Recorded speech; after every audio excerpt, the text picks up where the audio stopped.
TMC से जुड़ी हुई ये खबर, टीएमसी को एक और बड़ा झटका लगा है। टीएमसी के एक और सांसद ने इस्तीफा दे दिया है। सांसद प्रकाश चेक बारिक ने इस्तीफा दे दिया है। राज्यसभा से प्रकाश चेक बारिक ने इस्तीफा दिया है। जल्द ही राज्यसभा के सभापति से मुलाकात करेंगे। टीएमसी के लिए बेहद मुश्किल समय।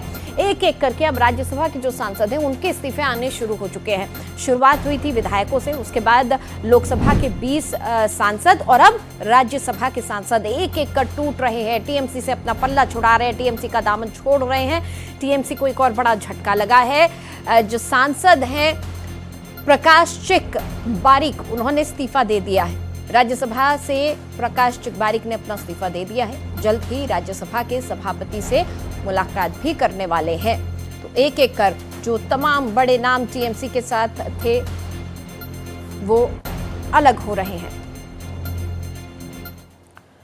तो तृणमूल कांग्रेस की मुश्किलें कम होने का नाम नहीं ले रही हैं और आज फिर टीएमसी को एक बड़ा झटका लगा है। टीएमसी के राज्यसभा सांसद प्रकाश चेक बारिक ने अपने पद से इस्तीफा दे दिया है। आपको बता दें कि कल टीएमसी के राज्यसभा सांसद सुष्मिता देव ने इस्तीफा दिया था और उसके बाद उनकी तस्वीरें सामने आई थी, जहां पर वो असम के मुख्यमंत्री हिमंता बिस्वा शर्मा से मुलाकात करती हुई दिखी। वहीं आज प्रकाश चेक बारिक, जो कि राज्यसभा सांसद हैं टीएमसी से, उन्होंने भी अपना इस्तीफा दे दिया है। मेरे सहयोगी राजीव तिवारी हमारे साथ लगातार जुड़े हुए हैं, उनसे बातचीत करेंगे। राजीव, एक तरफ ममता दी और अभिषेक बनर्जी दोनों दिल्ली आ जाते हैं, उधर टीएमसी में इस कदर उथल पुथल मची हुई है कि क्या विधायक, क्या सांसद, क्या राज्यसभा सांसद, हर कोई टूटकर अलग बिखर रहा है। क्या अपडेट है आपके पास?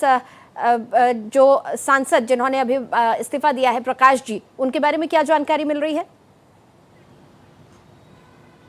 बिल्कुल सही बात है कि उन्होंने रिजाइन कर दिया। देखिए, टीएमसी के पास 12 राज्यसभा सांसद हैं, जिनमें से 3 लोगों ने रिजाइन कर दिया। हाँ। अब लगातार जो रिजाइन देने का क्रम शुरू हुआ है, तो अगर इसे रोका नहीं गया, हालांकि देखिए अभी लगातार जो चर्चाएं चल रही है कि ममता बनर्जी और उनके भतीजे अभिषेक बनर्जी, कांग्रेस के जो नेता राहुल गांधी हैं और सोनिया गांधी हैं, उनके संपर्क में ये लोग हैं। हाँ। चर्चाएं ये भी चल रही हैं कि पार्टी का विलय ये लोग कर सकते हैं, ताकि इनके जो लोग हैं, इनके जो सांसद हैं, वो बच जाएं। क्योंकि देखिए, जो संगठन बनाने की बात होती है तो उसमें 2/3 बहुमत चाहिए।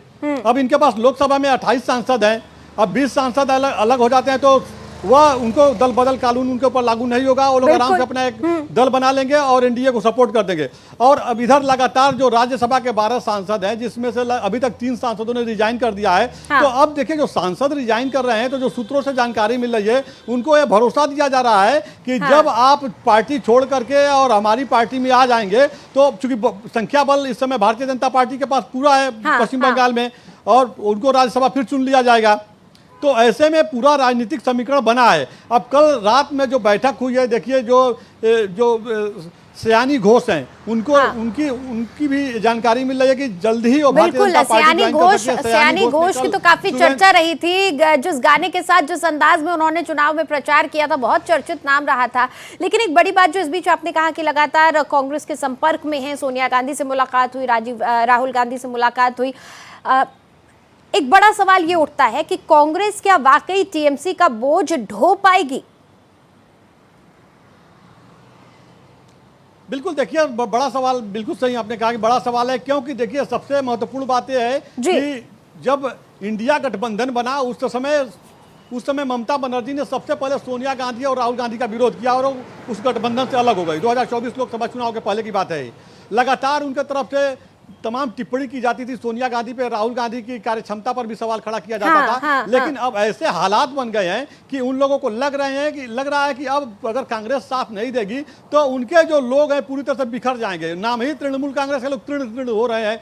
तो ऐसे में ममता बनर्जी के जो रणनीतिकार हैं, वो लोग बता रहे हैं कि अगर ममता बनर्जी अपने सांसदों के, जो लोकसभा के सांसद हैं, इनके टूटने के पहले अगर अपने पार्टी का विलय अगर कर देती है कांग्रेस पार्टी में, तो उनका जो कांग्रेस के पास संख्या बल लोकसभा में 99 है, तो इनका भी 28 जुड़ जाएगा। और जब इनका 28 जुड़ जाएगा तो उसका 2/3 बहुमत इकट्ठा करना बड़ा मुश्किल हो जाएगा, क्योंकि उतने सांसद नहीं टूट पाएंगे। तो ऐसे में इनके जो लोग हैं, बिल्कुल मौजूदा राजनीति में एक बड़ा उलटफेर का ये समय है और बड़ा सवाल है कि क्या 28 साल बाद ममता की वापसी कांग्रेस में होने जा रही है। बहुत शुक्रिया राजीव इस पूरी बातचीत के लिए आपका।